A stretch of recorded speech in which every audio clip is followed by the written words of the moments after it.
Part 747। न जाने वो कमरे में कब से बेहोश पड़ी थी। जब काज़म साहब इसके रूम में आए तब इसे ज़मीन पर गिरा हुआ पाया तो डॉक्टर को कॉल कर दी के बुलाया, जो कि अब इसका मुआयना कर रहा था। आइज़ल अब होश में आया चुकी थी। ये मेडिसिन लीक कर दे रहा हूँ, 1 हफ्ते तक जारी रखें, इंशाल्लाह ठीक हो जाएगी।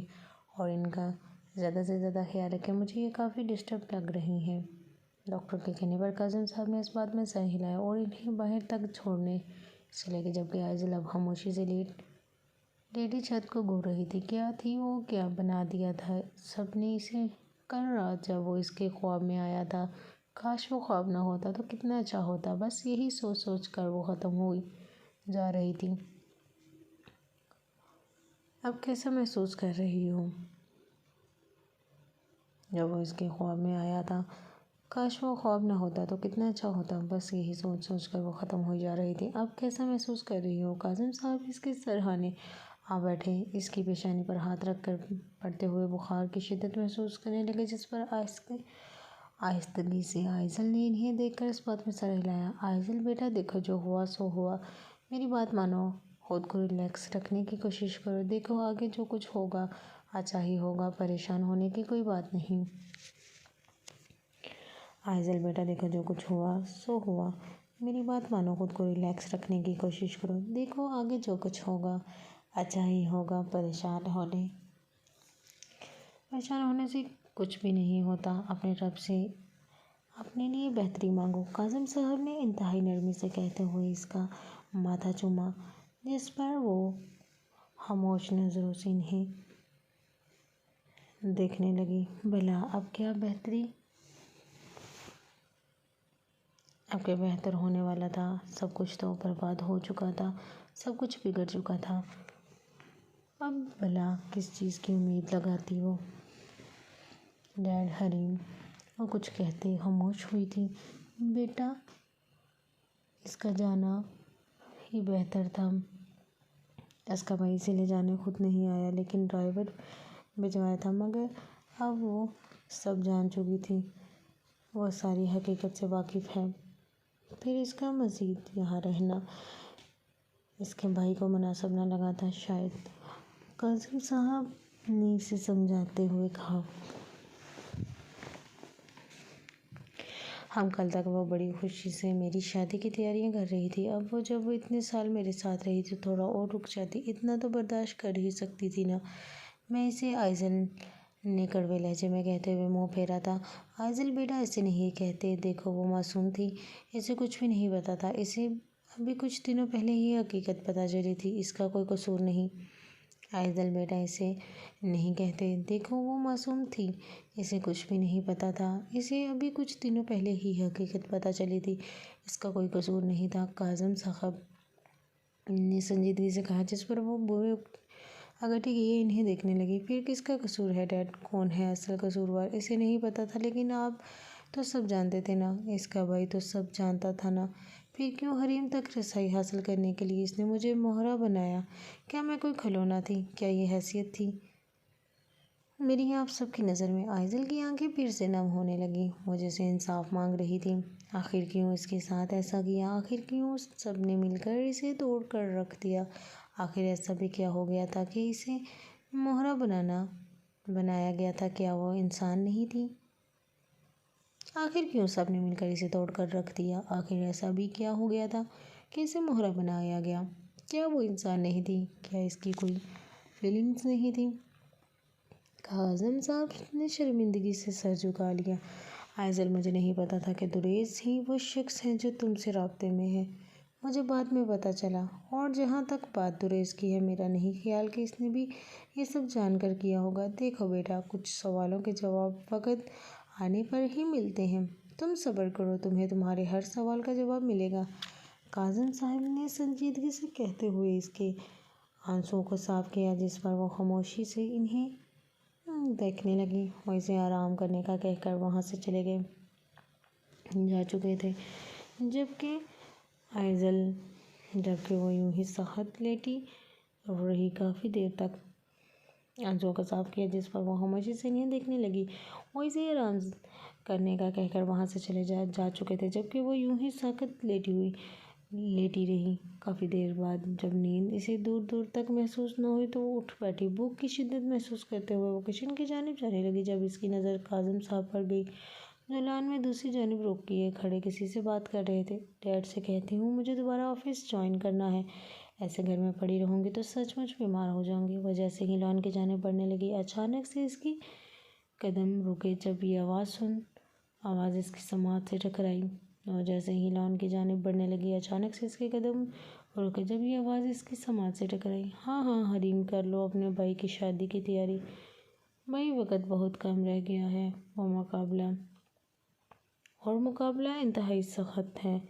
काज़म साहब जो इस वक्त खिलखिलाकर हंसने में मसरूफ़ थे, पीछे किसी की मौजूदगी महसूस करते हुए अचानक से पलटे और वहीं साहत रह गए। तुम्हें पता है आतिश, मैं जानती थी तुम मुझे ज़रूर कबूल करोगे। तुम मुझे खाली हाथ नहीं जाने दोगे। मुझे पता था तुम भी मुझे पसंद करते हो। तुम्हें पता है आतिश, मैं जानती थी तुम मुझे ज़रूर कबूल करोगे। तुम मुझे खाली हाथ नहीं जाने दोगे। पता तुम्हें भी मुझे पसंद करते हो, बस कहते नहीं। लेकिन कोई बात नहीं, मोहब्बत का इजहार हमेशा लड़का नहीं करता, लड़की भी कर सकती है। किरण चाहत से जोर लहजे में कहते हुए जैसे कुछ आतिश के लबों को कैद करने के गर्ज से आगे बढ़ी। आतिश ने एक झटके से इसे खुद से दूर धकेला और उठ खड़ा हुआ। आतिश वो खुद को संभालती हुई खड़ी हुई जब इसकी आतिश के चेहरे के सर तासुरात पर गई थी। वो एक पल के लिए काम कर रह गई थी जब आतिश आगे बढ़कर इसके बालों को मजबूती से जकड़ा और सिसकती रह गई थी। आतिश आतिश प्लीज़ छोड़ो मुझे। ये क्या हरकत है? ये क्या हरकत है? किरण की आंखों से आंसू रुआ होने लगे थे, मगर आतिश की गिरफ्त मज़ीद मजबूत होने लगी थी, जिस पर किरण ने जब से आंखें मींच लीं। आतिश आतिश प्लीज़ छोड़ो मुझे। ये क्या हरकत है? किरण की आंखों से आंसू रुआ होने लगे थे, मगर आतिश की गिरफ्त मज़ीद मजबूत होने लगी थी, जिस पर किरण ने मजबूती से आंखें मींच लीं। क्यों दर्द हो रहा है? हाँ, आतिश ने इसके बालों को झंझोड़ते हुए सरगोशी नुमा अंदाज में कहा। आतिश, इन सब बातों का मतलब क्या है? आखिर क्यों कर रहे हो ये सब तुम? झूठ, छोड़ो मुझे। क्या हो गया है तुम्हें? किरण ने मुश्किल ये अल्फाज अदा किए थे जब आतिश ने दूसरे हाथ से इसके जबड़े को दबोचा। तुमने शायद गौर से सुना नहीं, मैंने क्या कहा? आतिश तुरानी सिर्फ बदला लेना जानता है। मुझे प्यार मोहब्बत से कोई गर्ज नहीं। तो तुम्हें क्यों ये लगा कि मैं तुम्हें कबूल कर लूँगा? सो कॉल्ड हॉटन की दुकान। हाँ, हॉटनेस की दुकान। हाँ, लेकिन मुझे तभी से इश्क है जो हमेशा रहेगा। तुम्हें कबूल कर लूँगा। सो कॉल्ड हॉटनेस की दुकान। हाँ, लेकिन मुझे तभी से इश्क है जो हमेशा रहेगा। आतिश ने गंभीर लहजे में कहते हुए इसके जबड़े को एक झटके से छोड़ा, जिस पर वह नम आंखें लिए इसे देखने लगी। मतलब वो सब क्या था? फिर कुछ देर पहले तुमने मुझसे कहा था। किरण ने अपने बालों को छुड़वाने की नाकाम कोशिश की करते हुए कहा, जिस पर आतिश ने इसे खुद से करीब करते हुए कान में सरगोशी की थी। बदला करीब करते हुए कान में सरगोशी की बदला। एक झटके से इसने किरण को दूर धकेला, जिस से वो जमीन पर जा गिरी। इसके माथे पर जख्म से खून रसने लगा। एक झटके से इसकी गर्दन को दूर धकेला, जिससे वो जमीन पर जा गिरी। इसके माथे पर जख्म से खून रसने लगा। मैं जानना चाहता था कि तुम खाशिर के इशारों पर नाच रही हो या तुम्हारी खुद की साजिश है। सो कैसी लगी मेरी एक्टिंग? डियर किरण, आतिश एक तरफा मुस्कुराहट लिए तुम सराहना अंदाज में कहने लगा, जिस पर वो नफ़ी में सर हिलाने लगी। तुम मेरे साथ ऐसा नहीं कर सकते आतिश। तुम आखिर किस तरह मुझे ठुकरा सकते हो? इस दो कौड़ी की लड़की के साथ तुम मोहब्बत कर बैठे थे, ये बात सच थी न? इस दो कौड़ी की। अभी आगे वो कुछ कहती जब आतिश ने आगे बढ़कर इसके जबड़े को दबोचा। इसे लगा इसका जबड़ा आज वाकई में टूट जाएगा। शट अप, ब्लडी बिच, वो 2 कौड़ी की लड़की नहीं, मेरी मोहब्बत है। इसके जबड़े को दबोचा इसे लगा इसका जबड़ा आज वाकई ही टूट जाएगा। शट अप ब्लडी बिच, वो 2 कौड़ी की लड़की नहीं, मेरी मोहब्बत है, मेरा जुनून है और मेरी मंजिल के बीच आने की कोशिश अगर किसी ने भी की तो मैं इसका वो हशर करूँगा जो 7 नस्लें याद रखेंगे। आतिश ने करारते हुए एक झटके से इसे छोड़ा। गार्ड्स कहाँ मर गए सब? आतिश की चीखने पर गार्ड्स वहाँ आए थे। उठाओ इसे और बाहर का रास्ता दिखाओ और अगली दफ़ा मेरी इजाज़त के बिना ये अंदर नहीं आनी चाहिए, वरना तुम लोगों को हशर नशर करूँगा मैं, समझे तुम? आतिश ने यूँ पूरे देश में चीखते हुए कहा, जिस पर गार्ड्स होगा मचा लाते हुए किरण को ज़बरदस्ती उठाकर बाहर ले जाने लगे।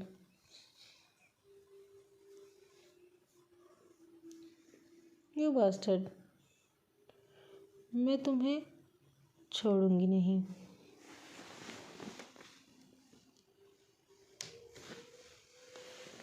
यू बास्टर्ड, मैं तुम्हें छोड़ूंगी नहीं, बर्बाद कर दूंगी। मुझे तुमसे तुम्हारी तबीयत छीन लूँगी। वो किसी ट्रांस की कैफियत में चीखी जा रही थी। Get out, I said get out, ले जाओ इसे, आतिश ने पूरी शिद्दत से चीखते हुए कहा था। इसकी गर्दन की रगें उभरी हुई दिखाई दे रही थी। आतिश ने पूरी शिद्दत से चीखते हुए कहा था। इसकी गर्दन की रगें उभरी हुई दिखाई दे रही थी। क्या सच में? न करे भाई, आप डैड को इतना ज़्यादा तंग करते थे? सीरियसली, मेरी तो हंसी नहीं।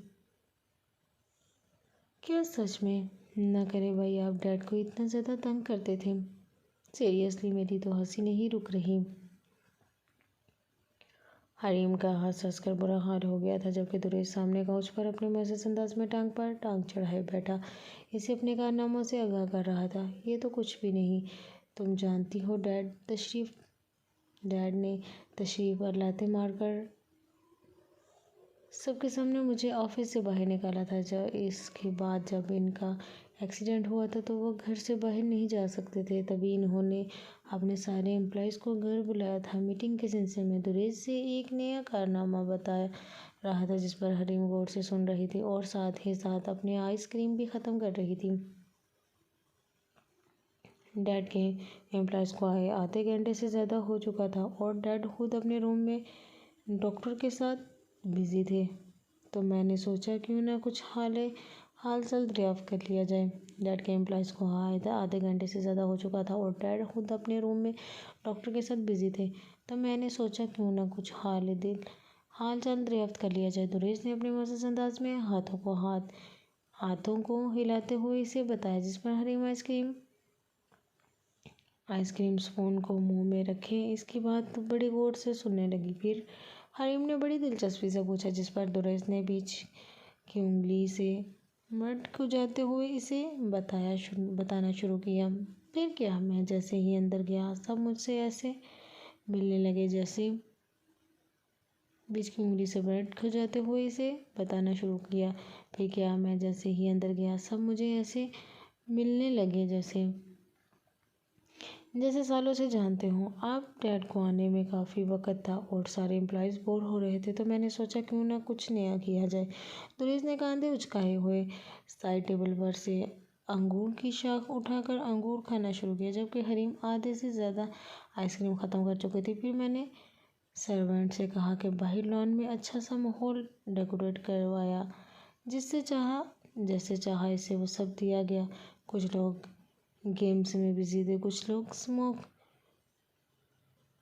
स्मोकिंग में और कुछ लोग चिप्स करने में और कुछ खाने पीने में और बाकी लोग मेरे साथ ताश खेलने में। फिर अचानक से एक दियो आ गया। दुरेश ने दोनों हाथों को उठाकर जैसे इसे दौड़ाने वाले अंदाज में कहा, जिस पर हरीम आंखें बटन की तरह निकाले इसे देखने लगी। दियो कौन? दियो, हरीम ने बड़े दिलचस्पी से पूछा। डैड, दुरेश ने बड़ी बेजारी से कहते हुए अंगूर उछाल कर मुंह में डाला, जबकि इसकी बेजारी की देख बेजारगी देखकर हरीम की हंसी निकल गई थी। दुरेश ने बड़ी बेजारी से कहते हुए अंगूर उछाल कर मुंह में डाला, जबकि इसकी बेजारी देखकर हरीम की हंसी निकल गई थी। फिर क्या क्या दियो आई मीन डैड ने हरीम के पूछने पर इसने आईब्रोज कही। करना क्या था? जितना गंद सबने मिलकर फैलाया था। डैड ने मीटिंग कैंसिल करके वो सारी सफाई अपने एम्प्लॉयज से करवाई थी।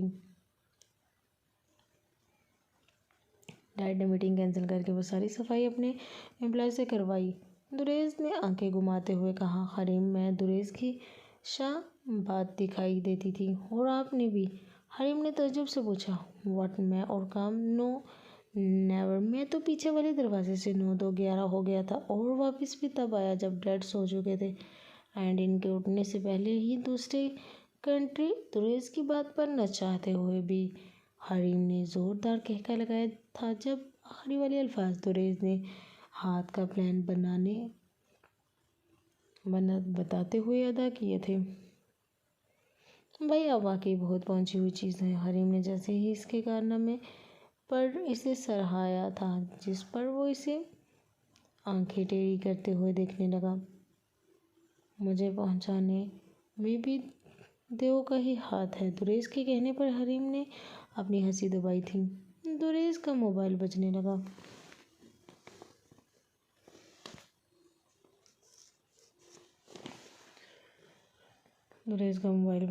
क्या क्या बकवास है? किधर गई है वो?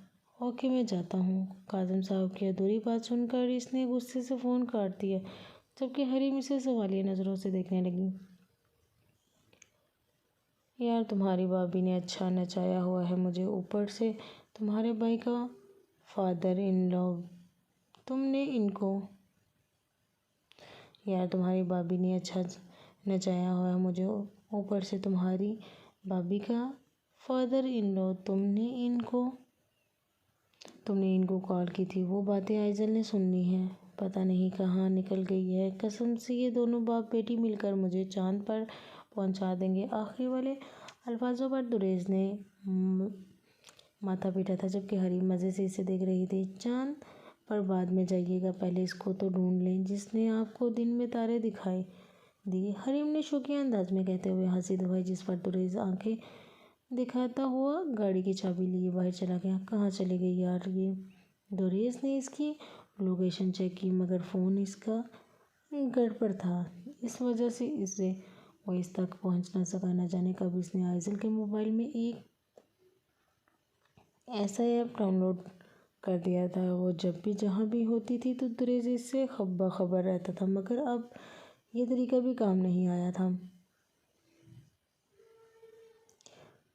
ऐसा ऐप डाउनलोड कर दिया था। वो जब भी जहाँ भी होती थी तो रेज इससे बाखबर रहता था, मगर ये तरीका अब भी काम नहीं आया था। ये क्या हो रहा है? वो ज़ेरे लब कहता हुआ ब्रेक पर पैर रखकर सामने की जानिब मतवज्जो हुआ, जहाँ बहुत से लोग जमा गड्ढे बनाए खड़े थे। गाड़ी से बाहर निकलकर वो बड़े बड़े ढक भरता हुआ इस जम गड्ढे की जानिब बढ़ा। सामने का मंजर देखकर इसके पैरों तले जमीन निकल गई थी। आइजल का पूरा वजूद खून से शराबूर हो चुका था। शायद इसकी गाड़ी हिट हो चुकी थी। वो भागता हुआ गाड़ी के पास आया, जहाँ शीशा अंदर से बंद था। दुरेश वक़्त ज़ाया किए बिना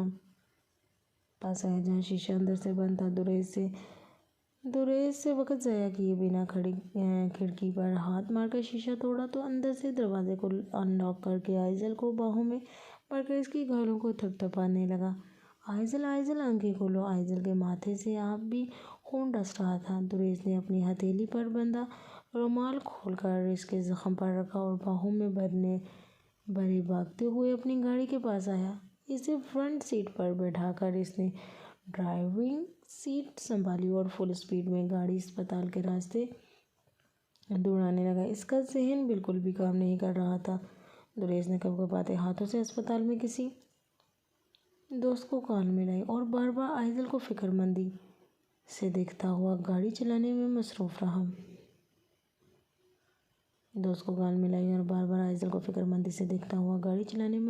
रहा।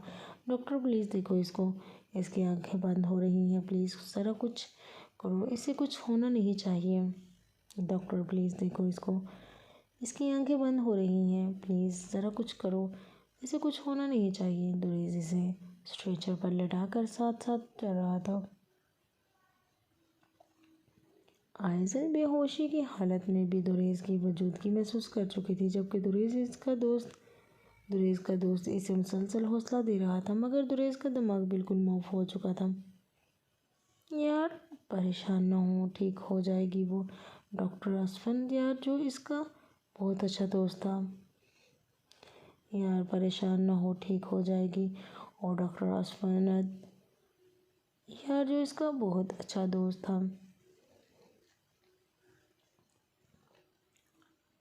था, एक बार फिर इसे समझाने लगा। आइज़ल को ऑपरेशन थिएटर में ले जा चुके थे। दुरेज मुसलसल इधर उधर टहल कर परेशानी में सर रहा था। कैसे परेशान ना हो यार, तूने देखा नहीं इसका कितना खून बह चुका है। इसे अगर कुछ हो गया तो मैं इसे नहीं छोड़ूंगा। जिसकी वजह से ये सब हुआ है वो उससे से चीखा था। आसपास खड़े सब लोग इसकी हालत देख रहे थे। तभी कासिम साहब वहाँ आए। कैसी है मेरी बेटी, किधर है वो? कासिम साहब को देखकर दुरेज जिस तरह से आगे बढ़ा था, अगर असमत यार इसे ना रोकता तो वो कब का कासिम साहब का गिरबान पकड़ चुका होता। आपसे एक लड़की नहीं संभाली जा रही थी क्या? ज़रूरत थी इसके सामने ये सब बातें करने की? क्या ज़रूरत थी इसके सामने ये सब बातें करने की? देखा वो किस हाल में है। दुरेज ने अपनी गहरी काली आंखों में सुर्खी लिए इन्हें बरबोर घूरा था, जिस पर वो शॉक्ड की कैफियत में ऐसे देखने लगे। तुम्हारे कहने का मतलब क्या है? ये सब मेरी वजह से हो रहा है, ये सब तुम्हारे खेल की वजह से हो रहा है, जो तुम जो इसके साथ छुपन छुपाई खेल रहे हो। तुम्हारे कहने का मतलब क्या है? ये सब मेरी वजह से हो रहा है, ये सब तुम्हारे खेल की वजह से हो रहा है, जो तुमने इसके साथ छुपन छुपाई खेल रहे हो। कासिम साहब भी तैश में आकर भड़क उठे थे, जबकि असफंदियार के लिए दुरेज को संभालना काफ़ी मुश्किल हो रहा था। अच्छा मैं खेल रहा हूँ छुपन छुपाई, आप खेल रहे हैं, आपका वो दोस्त वजाहत दुरानी खेल रहा है आइज़ल के साथ, मेरे साथ, हम सब के साथ। दुरेज ने दोनों हाथों की मुठियों से बालों को दबोचते हुए कहा। दुरेज ने दोनों हाथों की मुठियों से बालों को दबोचते हुए कहा, दुरेज बस कर यार। अश्वन यार ने इसे मजबूती से कंधों से थाम कर कहा। अश्वन यार ने इसे मजबूती से कंधों से थाम कर कहा, क्या बस करूं यार? हाँ, जिस गाड़ी से इसका एक्सीडेंट हुआ है, मैं तो इससे भी कुछ नहीं कह सकता, क्योंकि आइज़ल आज से इस हाल में है। क्योंकि आइज़ल आज जिस हाल में है, इसकी वजह जिसकी वजह इसके अपने हैं। दुरेज ने मायूस से कासिम साहब को देखकर कहा, जिस पर इन्होंने सर झुका लिया।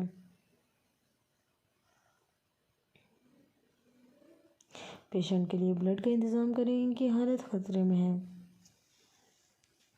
पेशेंट के लिए ब्लड का इंतज़ाम करें, इनकी हालत खतरे में है। डॉक्टर के कहने पर दुरेज आगे गया।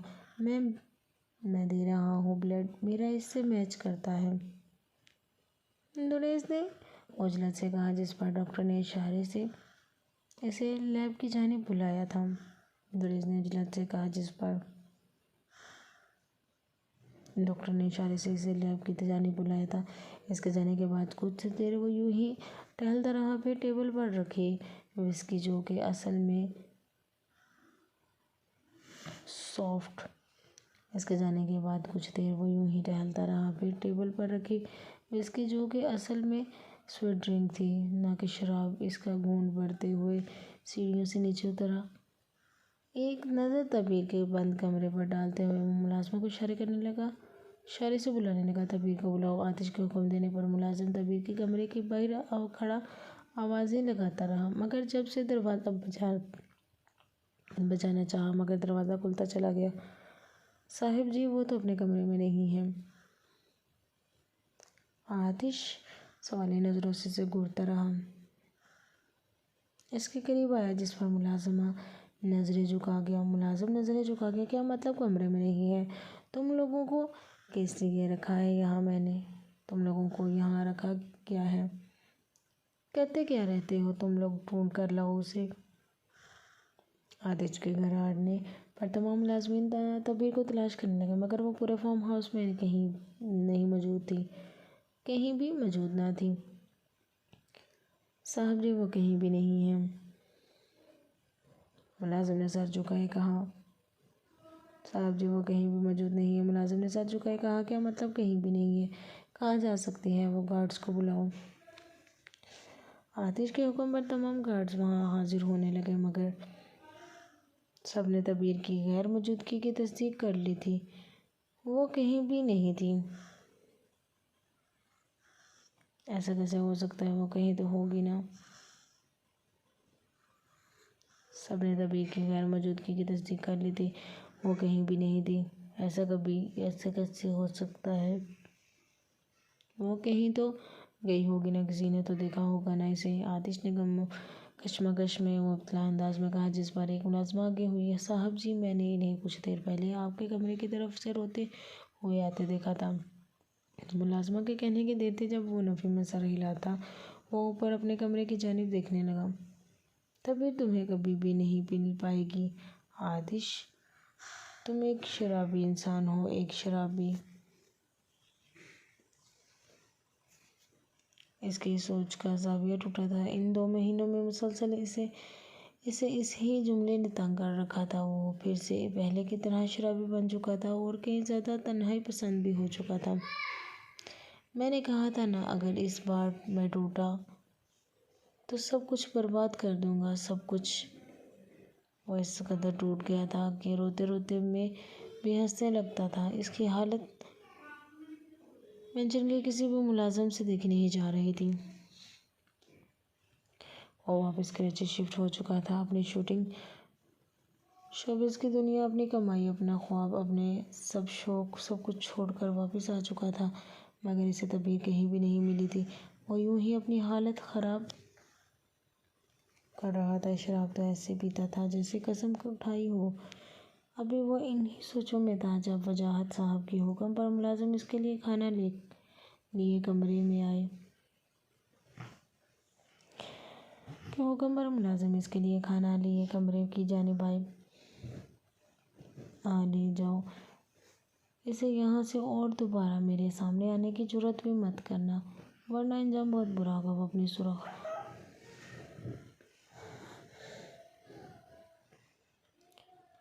सुर्ख आंखें लिए दहाड़ने के अंदाज में कहने लगा, जिस पर मुलाजिम कामते हुए जल्द से खाने की ट्रे उठाए कमरे से बाहर चला गया था। वो यह सब कुछ नया नहीं था। मेंशन के तकरीबन तमाम मुलाजिमों को इसके ऐसे रवैये की अब आदत हो चुकी थी।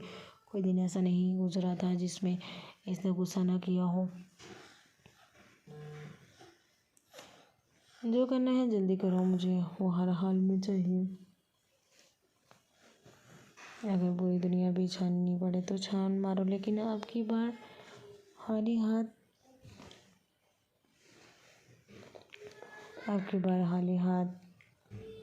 ना वो मोबाइल कान पर लगाए अपना हुक्म सुना रहा था। एक झटके से कॉल डिस्कनेक्ट करके मोबाइल बेड पर उछाला और खुद सोफे की पुश्त में सर टिकाए सांस लेने लगा।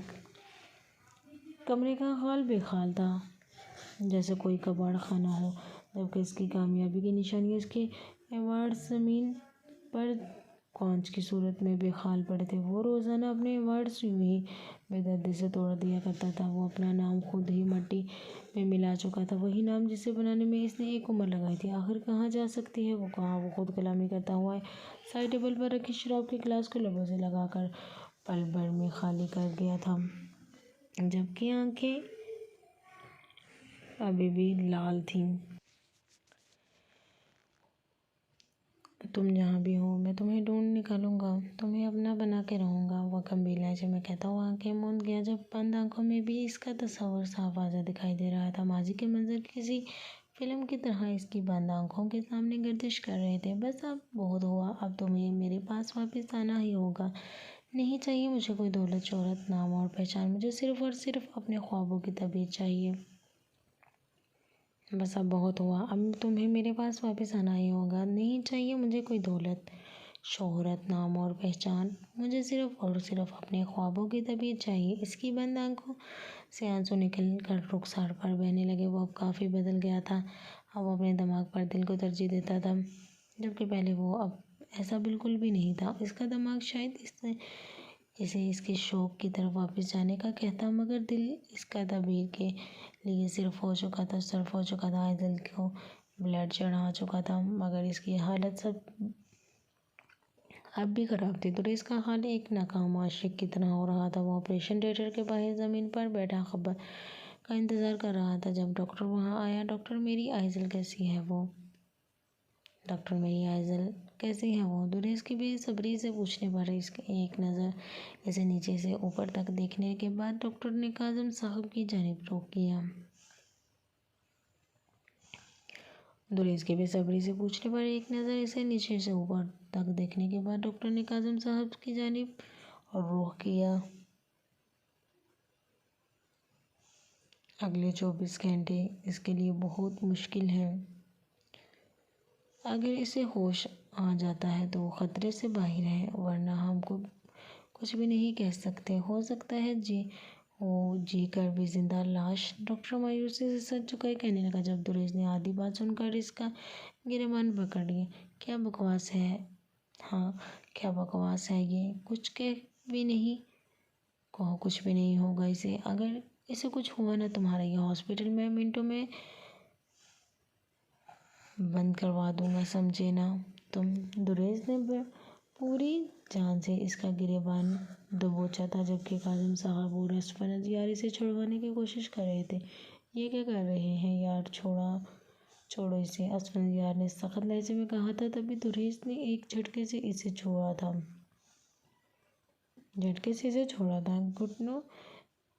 घंटों गुजर गए थे, मगर इसे होश नहीं आया था। डॉक्टर्स इस बात की तस्दीक कर चुके थे कि वो कोमा में जा चुके हैं। इसकी वापसी शायद मुश्किल ही थी।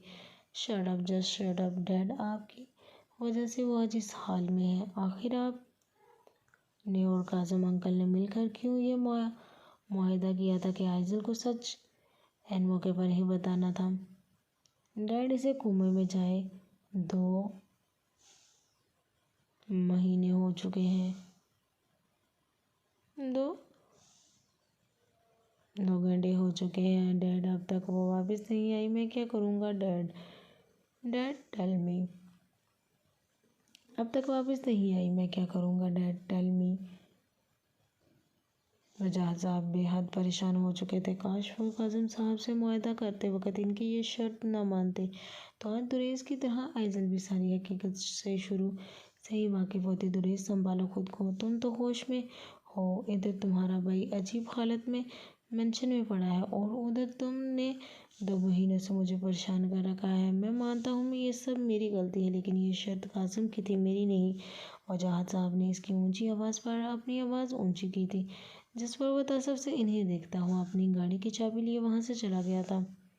2 महीने हो चुके थे, मगर ना आइज़ल को होश आया और ना ही तबीर का कुछ पता चला था। दुरेश ने तो अब तक हरीम को वजाहत साहब से भी नहीं मिलवाया था। वो शायद बचपन का बदला अब तक निकाल रहा था।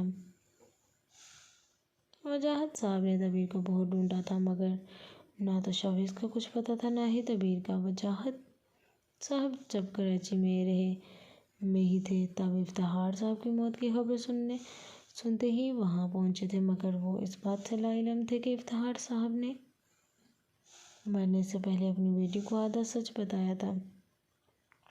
इफ्तिखार साहब ये जान चुके थे कि आतिश दुरानी ही इनका दामाद है। आतिश ने इस रात तबीर और अपने रिश्ते की जो खबर मीडिया में बताई थी, इसे देखने के बाद इन्होंने शवेज़ से आतिश की मज़ीद मालूमात निकलवाई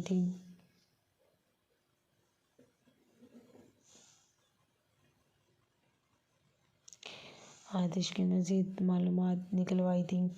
जिस पर इन्हें पता चला था कि आतिश ही वजाहत का बेटा था, मगर इन मौके पर इनकी तबीयत बिगड़ गई और तबीयत जैसे ही घर पहुंची थी, तब वो आखिरी सांसें ले रहे थे। वह चाहकर भी इसे पूरा सच न बता पाए। इन्होंने तबीर और शवेज़ को बस तबीर के बचपन के निकाह के बारे में बताया था। मगर तबीर मगर तभी तभी इनका इंतकाल हो गया था। और वजाहत साहब इंतकाल के दिन के बाद जब दूसरे दिन भी इनके घर आए तो ताला लगा हुआ था। तब से अब तक इन्हें तबीर कहीं भी नहीं मिली थी। ये जान चुके थे कि इनका बेटा जिसके गम में आधा हुए जा रहा था वो तबीर ही है। मगर आइजल की ऐसी हालत देखकर वो आतिश की सच्चाई भी नहीं बता पाए थे। अंकल आप प्लीज़ प्लीज़ आराम कर लें, मैं हूँ, दुरेस का ख्याल रख लूँगा। प्लीज़ आप थोड़ा आराम कर लें। आसफना दियार के कहने पर वो आज पहली बार दुरेस के घर आके रुके थे। इस बात से अनजान के भी यहाँ पहले भी कोई था। पहले भी यहाँ पर अनजान के यहाँ पहले से कोई था। बहुत थक गए होंगे ना आप, खाना लगाऊं आपके लिए। वो इस वक्त सोफे की पुश्ते टेक लगाए मुसलसल पेशानी रगड़ने में मसरूफ़ थे कि अचानक वो इस वक्त सोफे की पुश्ते टेक लगाए मुसलसल पेशानी रगड़ने में मसरूफ़ थे कि अचानक मासूम सी आवाज़ पर आंखें खोलकर सामने खड़ी की लड़की को देखने लगे जो ब्लश कर रही थी। तुम कौन हो? वजाहत साहब उठकर इसके करीब आए। भला दुरेस के घर में किसी लड़के का क्या काम था? वो सूरत हाल समझने की कोशिश में था जब हरीम चेहरे पर दर्द के तासुरात लाए इन्हें देखने लगी। हरीम दुरानी, हरीम ने इनकी आंखों में देखते हुए कहा, जिस पर वो शॉक्ड की कैफियत में इसे देखने लगे। दुरानी वो जैसे सवाल कर रहे थे या शायद कश्मकश में मुबतला हो चुके थे। जी हाँ दुरानी, आपकी बेटी हरीम दुरानी जैसे बचपन में आप खो चुके थे। मगर देखें इसके भाई ने इसे किस तरह ढूंढकर वापस उसकी असल मुकाम दिलाया और आपके सामने ला खड़ा किया। हरीम ने गंभीर लहजे में कहते हुए अपने डैड को देखा जो अब मुकम्मल शॉक्ड हो चुके थे। हरीम ने गंभीर लहजे में कहते हुए अपने डैड को देखा जो अब मुकम्मल शॉक्ड हो चुके थे। क्या तुम वो? इसका मतलब दुरेस सच कह रहा था। वजाहत साहब की बात पर इसने अपने आंसू को रोकने की नाकाम कोशिश की थी जो अब आंख से टूटकर चेहरे पर फिसल चुके थे। वजाहत साहब की आंखें भी नम हो चुकी थी। वजाहत साहब की आंखें भी नम हो चुकी थी।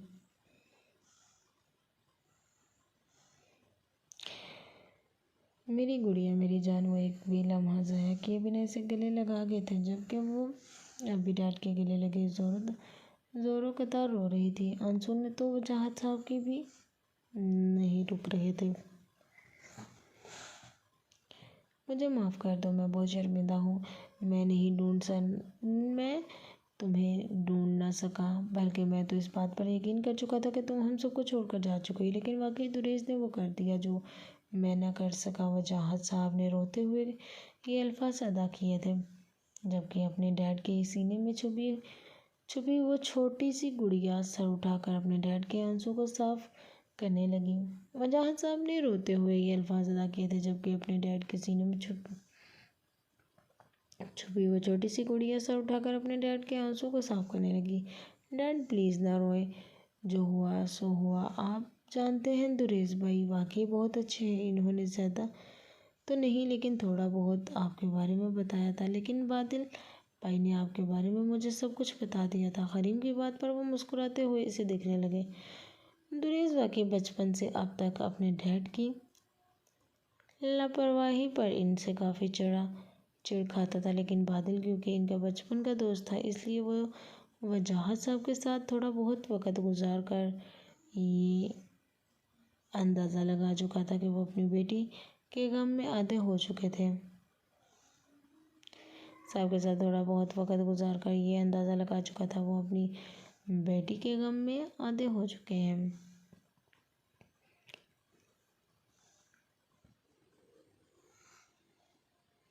बेटी के गम में आधे हो चुके थे। काफ़ी देर लोग यूं ही रोते रहे मगर दुरेश की आवाज़ पर एक दूसरे से अलग हुए सामने नजर गई जहाँ बादल और तुरेश खड़े हुए थे। दोनों का सांस फूल रहा था। डैड, आइजल वो माँ के लिए अपनी महसूस बिगड़ी हुई हालत के साथ खड़ा मुसलसल नफे में सर हिला रहा था, जबकि आइजल का नाम सुनते ही हरीम साखत सी इसे देख रही थी। नेक्स्ट पार्ट जारी है। प्लीज़ आपको मेरा चैनल पसंद आया तो प्लीज़ प्लीज़ प्लीज़ मेरे चैनल को सब्सक्राइब और आई बेल को प्रेस करें और मेरी वीडियो कंप्लीट देखिएगा।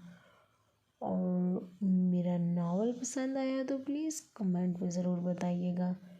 और मिलते हैं एक नई एपिसोड के साथ। अपना ख्याल रखिएगा और बहुत सारी दुआओं में याद रखिएगा। ओके, अल्लाह हाफिज़।